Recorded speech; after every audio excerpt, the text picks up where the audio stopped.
শুনানি কেন্দ্রে গিয়ে কমিশনের আধিকারিককে হুমকি দিচ্ছেন পান্ডুয়ার তৃণমূল ব্লক সভাপতি। এসআইআর এর কাজ সুষ্ঠুভাবে সম্পন্ন করতে দিতে চায় না তৃণমূল কংগ্রেস, কারণ স্বচ্ছ ভোটার তালিকা প্রকাশিত হলে তৃণমূলের অশেষ দুঃখ রয়েছে। সেটা জেনেই তৃণমূল নেতারা এসআইআর এর শুনানি বানচালের চেষ্টা করছে, কিন্তু এত কিছুর পরেও তৃণমূলের আশা পূরণ হবে না।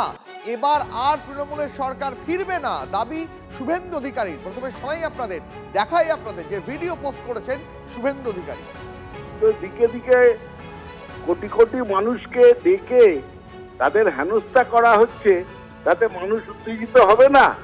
বিজেপির প্ররোচনায়, বিজেপির প্ল্যানিং এ নির্বাচন কমিশন সারা বাংলায় 1.5 কোটি 2 কোটি লোককে রাস্তায় নামিয়ে দিয়েছে। এ কি মজা হচ্ছে, খেলা হচ্ছে?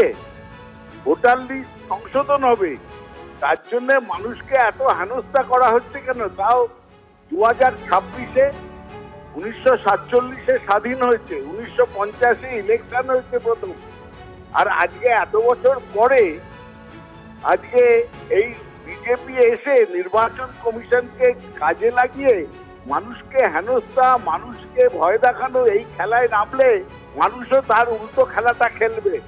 শুভেন্দু অধিকারী সাবধান হয়ে যান, সাবধানে চলাফেরা করবেন। মানুষ ক্ষিপ্ত হয়ে আছে, সাধারণ মানুষ, তারা এখন প্রতিরোধ করছে, পরে প্রতিশোধ নেবে।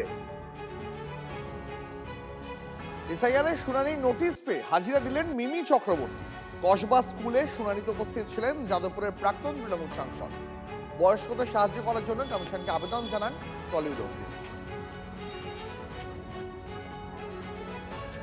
আসলে মানে আমাকেও ডাকা হয়েছে এবং সেম কারণের জন্য আমার দিদিভাইকেও ডাকা হয়েছে জলপাইগুড়িতে। সো বেসিক যেগুলো ফর্ম্যালিটিস, আমার সাথে আমার দাদুর বয়সের, মানে শৈলেশচন্দ্র চক্রবর্তীর আমার দাদুর নাম, সো ওইটার সাথে একটু বয়সের ডিফারেন্সটা একটু ওরা ক্যালকুলেট করছিল। সেটা বাবার নামের মধ্যে সোমেশ চন্দ্র চক্রবর্তী আছে, because that's the middle name of my grandfather, Shailesh Chandra Chakraborty, আর আমার ডকুমেন্টে সোমেশ চক্রবর্তী আছে। So that was a confusion there. প্রথমে তো এত যে পুরো ইউনিটটা রয়েছে বিএলও, এবং এরা মাস ধরে এই কাজগুলো করছে, আমি তাদেরকে কুর্নিশ জানাতে চাই, কেন কি এই এফিসিয়েন্সিটা দিয়ে করছে। আর আমি এটাও সবাইকে রিকোয়েস্ট করব, ইলেকশন কমিশনকেও রিকোয়েস্ট করব, যে অনেক বয়স্ক মহিলারা আসছে, গ্রাম থেকে অনেকে আসছেন, তো তাদের জন্য যদি একটু আলাদা ব্যবস্থা করা হয়। অনেকগুলো ডকুমেন্ট আছে যেটা ওনারা বুঝে উঠতে পারছেন না বা কেউ হেল্প করার নেই, সেই ক্ষেত্রে যদি ওনাদের আরেকটু হেল্প অ্যান্ড সাপোর্ট পাওয়া যায়, তাহলে মনে হয় ওদের লাইফটাও ইজি হয়ে যাবে।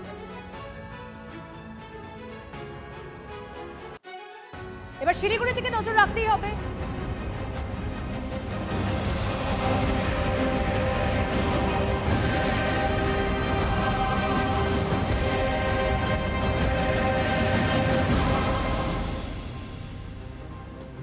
এবার শিলিগুড়ি অমিত শাহের সভা, সেদিকে নজর রাখতে হবে। আর কিছুক্ষণের মধ্যেই সেখানে অমিত শাহ বক্তব্য রাখবেন, কিন্তু তার আগে এই মুহূর্তে সুকান্ত মজুমদার সেখানে বক্তব্য রাখছেন। সরাসরি নজর রাখা যাক সেদিকে। ভোট মানে 5 থেকে 6টা পরিবার মাত্র, তাই তো? ঠিক বলছি তো? 6টা পরিবারের কাছে একটু বেশি পরিশ্রম করতে হবে, একটু বেশি যেতে হবে, অন্যদের কাছেও যাব। আর 6টা পরিবারের ভোট এবার পদ্ম ফুলের নরেন্দ্র মোদীতে দেয়া করাবো। মমতা বন্দ্যোপাধ্যায়ের খেল খতম, পয়সা হজম, দিদি টাটা বাই বাই। কি করতে চান? তাহলে সবাই মিলে আজকে মাননীয় অমিত শাহজি যখন আসবেন, আমরা এই 5টা 6টা পরিবারের আগামী দিনে বেশি করে তাদের কাছে যাওয়ার, তাদেরকে ভোট আমাদের ভারতীয় জনতা পার্টির পক্ষে নিয়ে আসার জন্য আমরা বলবো। দিদিমণি ভয় পাচ্ছে, আমি 58 লক্ষ ভোট বাতিল হয়েছে, ওই হিসাবে আমি গেলামই না, সে গেলে তো আরো বিপদ।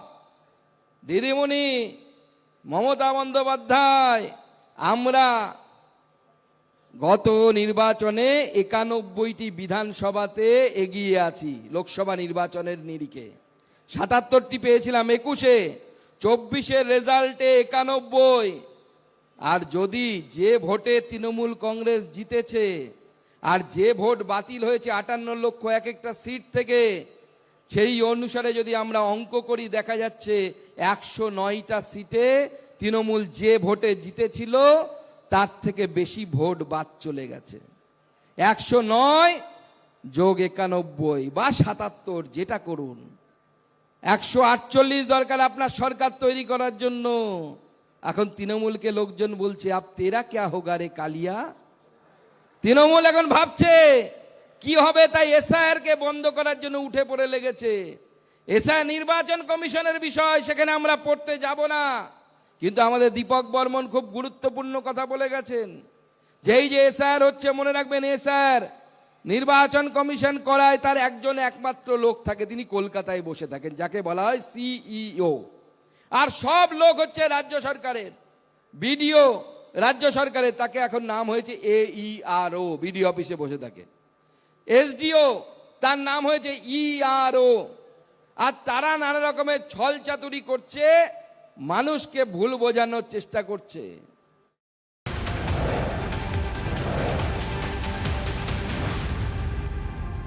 ভোট আসছে, পাল্লা দিয়ে বাড়ছে হুমকি হুঁশিয়ারির ফুলঝুরি। প্রচারে গেলে বিজেপি নেতাকর্মীদের বেঁধে রাখার নিদান শাসক নেতার। বর্ধমানে প্রকাশ্যে সভা থেকে হুমকি তৃণমূল বিধায়ক খোকন দাসের।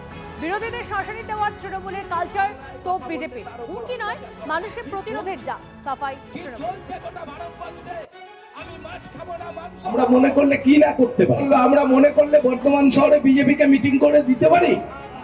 5 মিনিটে মিটিং বলে দেবো, এখানে মিটিং হবে না, সব গুটিয়ে চলে যাবে। বিজেপি যে লোকরা যেখানে প্রচারে যাবে ধরে বেঁধে রেখে দেবে। তিনি বিজেপি কর্মীরা প্রচারে গেলে তাদেরকে বেঁধে রাখার হুমকি দিচ্ছেন। এটা নতুন কিছু নয়, তৃণমূল কংগ্রেস এই ধরনের হুমকি দিয়ে থাকেন এবং বাংলায় হিংসার রাজনীতি জন্মদাতা সিপিএম, তারপরে সেটাকে পালন করছে তৃণমূল কংগ্রেস। আর তারা এইভাবে আতঙ্কের পরিবেশ করে এর আগেও 300-র বেশি আমাদের ভারতীয় জনতা পার্টির একনিষ্ঠ কার্যকর্তাদের হত্যা করেছে। আগামী নির্বাচন আসছে, আর সেই পরিকল্পনা নিয়ে আবার একটা আতঙ্কের পরিবেশ তৈরি করতে চাইছেন। কেউ বলছেন বেঁধে রাখতে হবে, কেউ বলছে জ্যান্ত জ্বালিয়ে দিতে হবে। বিজেপিকে বেঁধে রাখা মানে তো আক্ষরিক অর্থে বেঁধে রাখা না, তবে কোথাও একটা আটকাতে হবে। বিজেপি ভারতবর্ষের ঐতিহ্য, সংস্কৃতি সবকিছুকে ধ্বংস করে দেওয়ার জন্য তারা রাজনীতি করছে। স্বাভাবিকভাবেই বিজেপিকে আটকাতে হবে। এই আটকানোর কথাই বিধায়ক বলেছেন, প্রতিরোধের কথা। এই প্রতিরোধ আমাদের সংস্কৃতিকে বাঁচানোর জন্য দরকার, আমাদের দেশকে বাঁচানোর জন্য দরকার।